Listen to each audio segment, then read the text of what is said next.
رسول کریم صلی اللہ علیہ وسلم سے چوہے کے بارے میں دریافت کیا گیا جو گھی میں گر گیا تھا۔ آپ نے فرمایا کہ اس چوہے کو اور اس کے آس پاس کے گھی کو نکال کر پھینک دو۔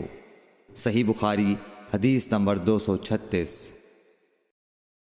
رسول اللہ صلی اللہ علیہ وسلم نے فرمایا، ہر زخم جو اللہ کی راہ میں مسلمان کو لگے وہ قیامت کے دن اسی حالت میں ہوگا جس طرح وہ لگا تھا۔ اس میں سے خون بہتا ہوگا جس کا رنگ تو خون سا ہوگا اور خوشبو مشک کی سی ہوگی۔ صحیح بخاری حدیث نمبر 237۔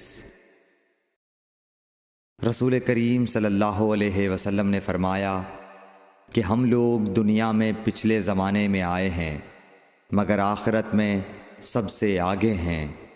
صحیح بخاری حدیث نمبر 238۔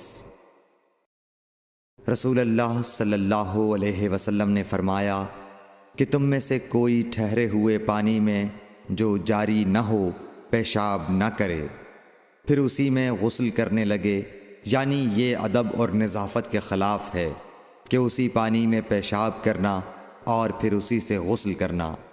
صحیح بخاری حدیث نمبر 239۔